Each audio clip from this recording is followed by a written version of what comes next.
बड़ा शोर मचाया जा रहा है कि यूपी में योगी सरकार अध्यादेश लेकर आई है। इससे पहले 8 राज्य कुल मिलाकर धर्म परिवर्तन के खिलाफ कानून बना चुके हैं। गुजरात में तो मुख्यमंत्री जब नरेंद्र मोदी हुआ करते थे, तब 17 साल पहले उन्होंने ये बिल पास करवाया था।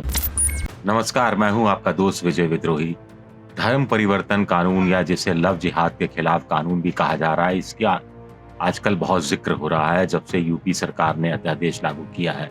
लेकिन आज हम आपको थोड़ी चौंकाने वाली जानकारी देते हैं कि इस देश में 50 साल पहले, बल्कि कहा जाए तो उससे भी 2 साल पहले 1968 में पहली बार उड़ीसा में राज्य सरकार इस तरह का कानून लेकर आई थी और उसी साल मध्य प्रदेश में की सरकार भी ऐसा ही कानून लेकर आई थी। उसके बाद अरुणाचल प्रदेश की सरकार ऐसा कानून लेकर आई। मध्य प्रदेश और अरुणाचल प्रदेश में कांग्रेस की सरकार थी, उड़ीसा में उस समय स्वतंत्र पार्टी की सरकार थी।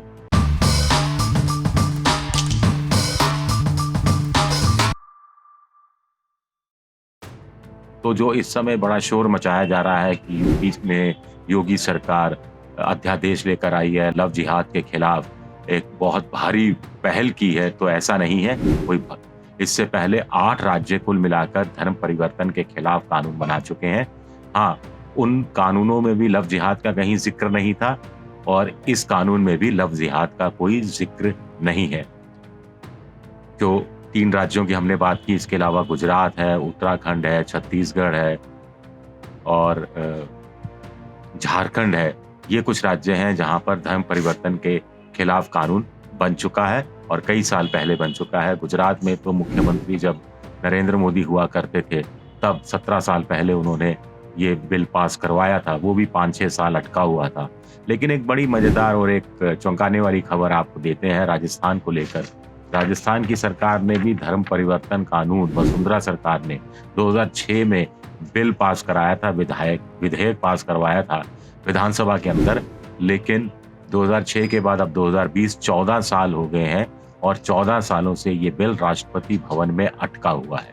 2006 में जब ये बिल विधेयक पास करवाया गया विधानसभा से, तब राजस्थान में मुख्यमंत्री वसुंधरा राजे हुआ करती थी, बीजेपी की सरकार।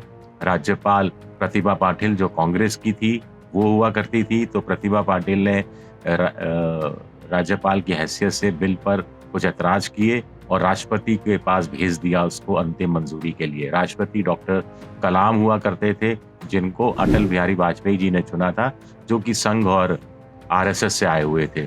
लेकिन डॉक्टर कलाम ने कुछ संशोधन सुझाए और उन संशोधन के आधार पर बिल को दोबारा विधानसभा में रखने का सुझाव देते हुए वापस कर दिया वसुंधरा राजे को। 2008 के अंदर वसुंधरा राजे सरकार ने जो संशोधन राष्ट्रपति की तरफ से सुझाए गए थे, उनके आधार पर फिर एक नया बिल पास कराया, राजस्थान धर्म स्वतंत्रता विधेयक।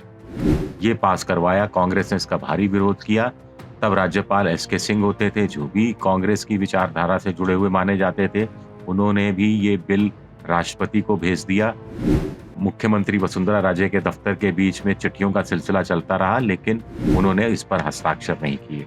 2008 दिसंबर में अशोक गहलोत की सरकार आ गई। 2013 तक ये सरकार रही। तब तक उन्होंने ये बिल की मंजूरी राष्ट्रपति भवन से मिले, इस बात की कोई चिंता नहीं की। तो 5 साल और चले गए। 2013 दिसंबर के अंदर वसुंधरा राजे की सरकार आ गई। एक बार फिर शुरू हुआ राष्ट्रपति भवन से चिट्ठी पत्री का सिलसिला। उस समय राष्ट्रपति डॉक्टर प्रणब मुखर्जी हुआ करते थे। उन्होंने भी बिल पर कोई साइन नहीं किए, मंजूरी नहीं दी। 25 जुलाई 2017 को रामनाथ कोविंद राष्ट्रपति बनते हैं। मोदी सरकार उनको राष्ट्रपति बनवाती है। मोदी सरकार यानी बीजेपी की सरकार राष्ट्रपति बनवाती है।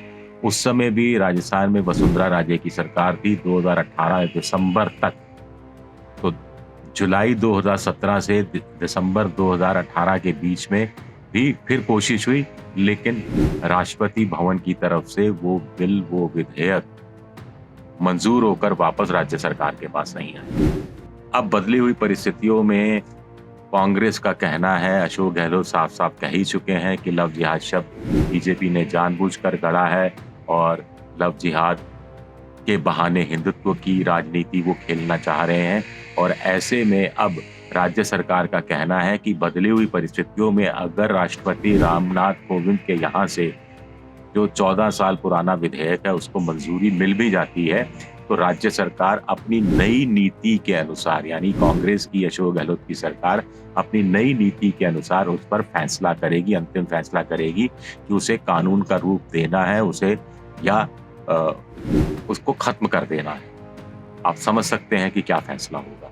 तो ये बड़ा एक दिलचस्प चीज है कि एक ही देश के अंदर अध्यादेश रातों रात पारित कर दिया जाता है। एक ही देश के अंदर 14 साल से राष्ट्रपति भवन के यहाँ से मंजूरी नहीं मिल पाती है। इस बीच कई राष्ट्रपति आकर जा चुके होते हैं, कई मुख्यमंत्री आकर जा चुके होते हैं। एबीपी न्यूज आपको रखे आगे।